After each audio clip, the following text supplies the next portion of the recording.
그래도 웃어요. 사랑하는 서적 식구들 안녕하세요. 2025년 5월 18일 믿음의 기초를 든든히 세우는 서지역 소식지입니다. 인간은 살아가면서 수많은 관계들을 맺으며 살아갑니다. 태어나면서부터 부모와 자녀라는 관계, 그리고 형제 자매가 생기기도 하고요. 유치원에 들어가면서 친구와의 관계, 스승과 제자라는 관계, 또 훗날 어른이 되어 이성을 만나 애인 또는 부부의 관계를 맺게 되고요. 이외에도 직장, 교회 등 사회생활을 포함한 모든 삶의 영역에서 관계를 맺기도 하고 끊기도 하며 살아갑니다. 이처럼 인간은 관계 속에서 살아가게 되는데요. 이렇게 인간의 삶 전체를 아우르고 있는 관계. 그럼 혹시 여러분은 성경 말씀 전체가 관계에 대한 내용임을 알고 계신가요? 우리는 성경에서 우리가 하나님의 형상으로 지음을 받았고 예수 그리스도가 하나님의 사랑이심을 배웠습니다. 이것은 우리가 관계적인 존재로 지음 받았음을 뜻하는데요. 너무나 많은 그리스도인들이 놓치는 중요한 요소는 바로 이 관계, 함께 하는 데서 오는 힘입니다. 하나님이 우리를 지으신 것은 외로우셔서가 아니라 그분 자신이 관계적이시기 때문입니다. 사람들은 교회에서 일어나는 일에 큰 기대를 갖는 경향이 있죠. 그리고 교회가 완벽하기를 바랍니다. 우리는 교회들이 효과적이고 전문적으로 운영되며 우리를 실망시키지 않는 사람들로 가득하기를 원합니다. 하지만 우리를 실망시키는 사람들이 꼭 있기 마련이죠. 그리고 상황이 완벽하지 않을 때 우리는 환멸을 느끼기 쉽습니다. 그리고 이렇게 실망하고 나면 단지 자신과 예수님만 있으면 된다고 하는 신앙 형태에 빠지게 됩니다. 그럼 여기서 우리는 무엇을 생각해야 할까요? 먼저 우리는 신앙 안에서 한 가족이라는 것을 생각해야 합니다. 우리는 교회란 고품질의 고객 서비스를 제공하는 사업이 아닌 좋든 나쁘든 한 가족임을 깨달아야 합니다. 가족은 완벽하지 않습니다. 오히려 완벽과는 거리가 멀죠. 이 가족은 하나님의 사랑과 은혜와 용서로 구속함 받은 불완전한 사람들로 가득합니다. 하나님은 그들 모두를 우리의 가족 구성원들로 부르셨습니다. 하나님 안에서 영적 가족이라는 관계로 묶인 우리. 이 가족의 특징이 되어야만 하는 것 3가지를 이야기하고자 합니다. 첫 번째, 가족은 어떤 상황에서도 서로 사랑한다는 것입니다. 우리를 향한 하나님의 사랑은 결코 변하지 않죠. 우리가 예수님의 제자라면 하나님은 우리의 아버지시며 우리가 무엇을 하든 그분은 언제나 우리를 사랑하십니다. 사랑은 의지의 행위입니다. 우리의 사랑이 얼마나 깊은지는 사랑으로 화답하는 부드러운 관계 속에서보다는 사람들이 우리를 실망시킬 때 드러나게 되죠. 친절하지 않거나 배려심이 없거나 자애롭지 않은 사람을 사랑하는 건 매우 힘든 일입니다. 하지만 우리는 교회 안에서 그렇게 하도록 부르심을 받았습니다. 어떤 상황에서든 사람들을 사랑해야 합니다. 우리는 어떤 사람과 의견이 일치하지 않을 수도 있고 어떤 사람이 우리에게 실망할 수도 있습니다. 그러나 우리는 여전히 하나님의 가족입니다. 두 번째는요, 가족은 문제가 생기지 않도록 돕는다는 것입니다. 진실한 관계는 문제를 예방합니다. 문제가 위기 상황까지 가지 않도록 막으려면 다른 사람과의 진실한 관계가 필요합니다. 진실한 관계는 문제들이 아직 작을 때 그것들을 지속적으로 함께 나눈다는 뜻입니다. 우리는 다른 사람들의 격려나 지적을 기꺼이 받아들여야 합니다. 다른 사람들이 우리의 그릇된 부분을 지적할 때 우리가 방어적인 태도를 보이면 그들은 우리를 그대로 내버려 두거나 우리 곁을 떠날 것입니다. 종종 우리는 자신의 삶에 다른 사람들이 개입하기를 원치 않습니다. 단지 그들이 경청해 주기만을 원하죠. 그러나 가족은 보다 넓은 의미에서 서로를 격려함으로써 서로를 돕습니다.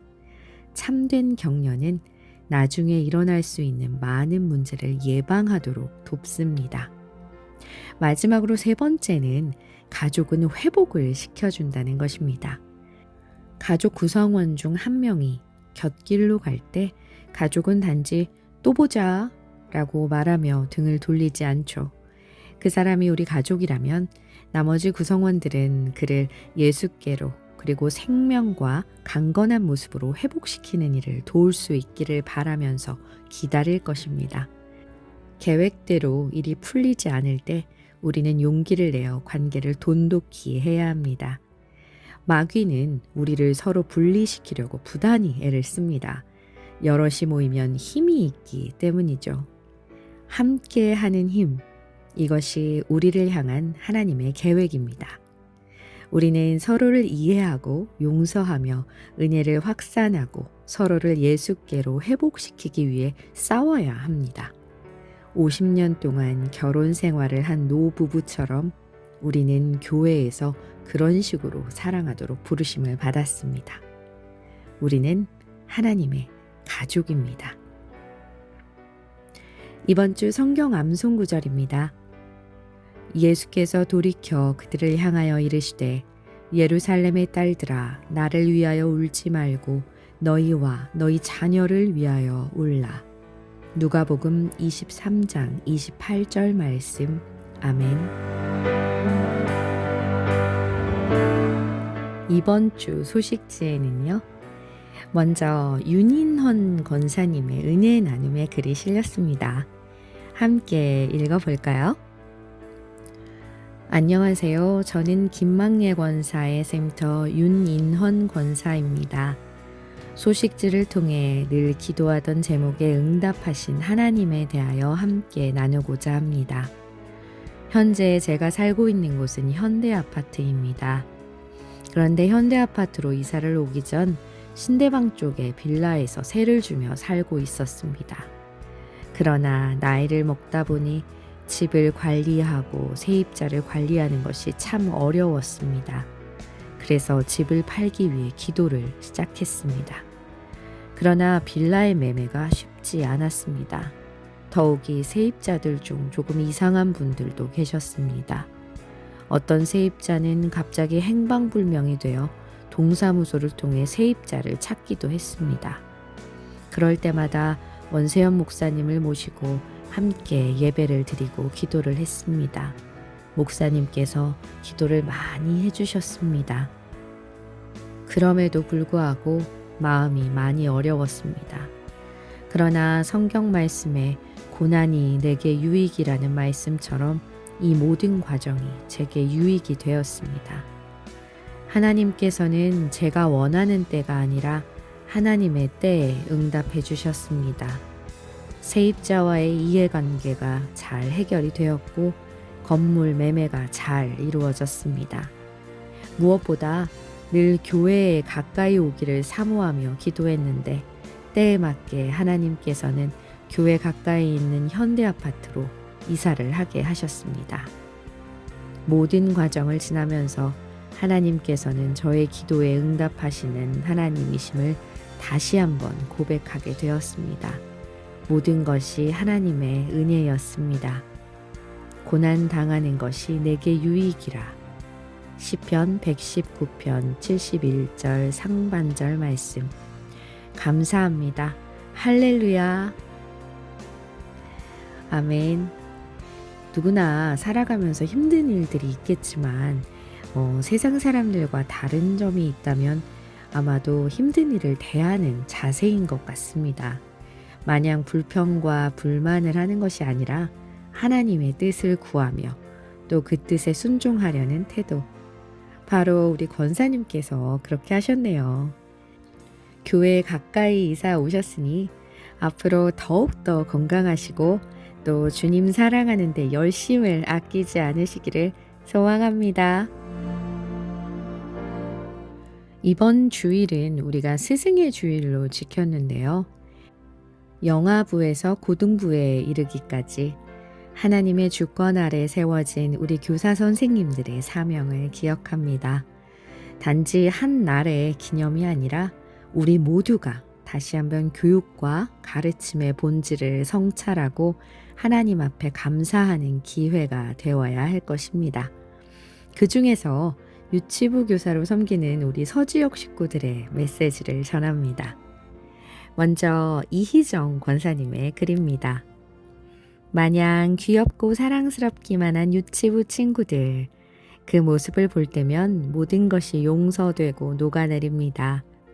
때론 우울하고 복잡한 심정으로 가더라도 아이들을 보면 미소가 절로 나오니까요.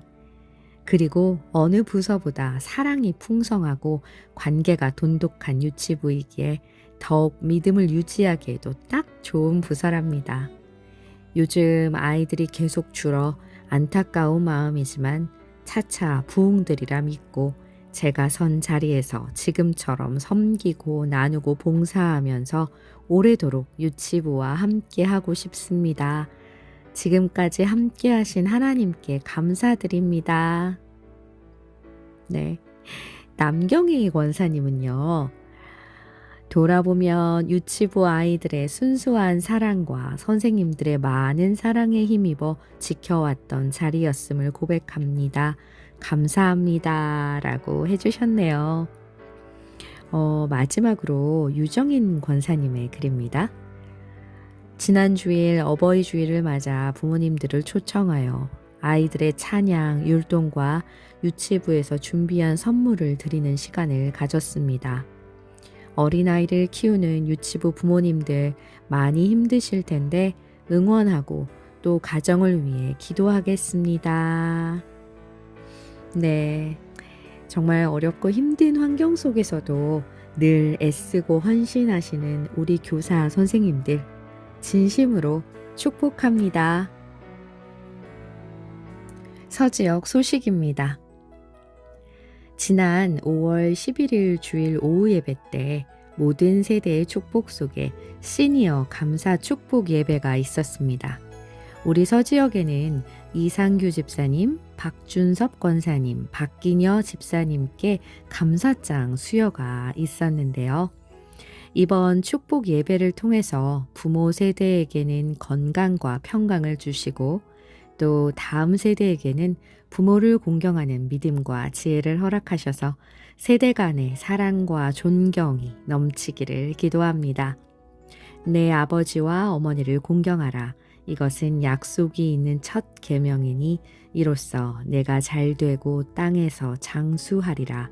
에베소서 6장 2절에서 3절 말씀. 아멘. 이번 소식지에 김경양 권사님의 목장 그리고 샘터들의 사진이 실렸는데요. 하나같이 뛰어난 미모와 미소를 겸비하신 우리 권사님, 집사님들의 아름다운 모습들이네요. 가족 같은 목장, 가족 같은 샘터. 다른 곳은 몰라도 이곳에서만큼은 마음 놓고 나눌 수 있는 그런 목장. 목장 안에서 예배와 기도가 더욱 회복되고 각 샘터를 통하여 하나님의 구원의 역사가 일어나며 그리고 앞으로도 쭉 하나님의 사랑이 넘쳐나는 목장 및 샘터가 되시기를 기도드립니다. 맡기운 자들에게 주장하는 자세를 하지 말고 오직 양 무리의 본이 되라. 그리하면 목자장이 나타나실 때 시들지 아니하는 영광의 면류관을 얻으리라. 베드로전서 5장 3절에서 4절 말씀. 아멘. 19일 월요일부터 예수님이 주인 되시는 인생이라는 주제로 부흥회가 진행 중에 있습니다. 은혜 넘치는 시간 되기를 소망합니다. 오늘의 소식지 마지막은 낭비라고 불린 어떤 사랑에 관해 나누고자 합니다. 사랑에는 여러 가지 방식이 있겠지만 그중 어떤 사랑은 말이 많지 않습니다. 그저 자리를 지키고 가장 소중한 걸 내어주는 방식으로 드러납니다. 우리는 살아가면서 사람들을 위해 시간을 내고 마음을 쓰고 아무 말 없이 무언가를 포기하며 사랑을 드러내곤 합니다. 때로는 기꺼이 아끼던 걸 내려놓고 잠을 줄이고 불안해도 믿고 손해인 줄 알면서도 그 길을 택하기도 하죠. 사람들은 말합니다. 그렇게까지 할 필요는 없잖아. 너무 과한 거 아니야? 조금은 아껴도 돼. 그 말이 틀린 건 아닙니다. 하지만 정말 사랑하는 마음은 계산을 넘어서고 머뭇거림보다 앞서기 마련입니다. 성경에 한 여인이 있습니다. 여인은 예수님 앞에 나와 말없이 향유를 부었습니다. 자기 전부를 깨뜨려 예수님의 발에 들이는 그 마음 하나. 사람들은 낭비라고 했지만 그 순간 집안 가득 그녀의 마음이 향기로 퍼졌습니다. 조용히 무릎을 꿇은 자리엔 말이 아닌 예수님을 향한 마음, 향기만이 남았습니다. 우리도 살아가며 그렇게 사랑하고 그렇게 예배해야 합니다. 누군가 알아주지 않아도 조금 바보 같아 보여도 내가 진짜 소중히 여기는 것을 조용히 꺼내놓을 줄 아는 마음. 그 마음 하나가 우리 삶 전체를 향기롭게 만들 수 있습니다. 우리가 있는 곳을 향기롭게 만들 수 있습니다. 마리아는 지극히 비싼 향유 곧 순전한 나드 한 근을 가져다가 예수의 발에 붓고 자기 머리통으로 그의 발을 닦으니 향유 냄새가 집에 가득하더라. 요한복음 12장 3절 말씀. 아멘. 그럼 이번 한 주간도 주님이 주시는 새 힘을 얻어 승리하시기를 바라며 5월 18일 서지역 소식지 브리핑을 마치겠습니다. 그래도 웃어요.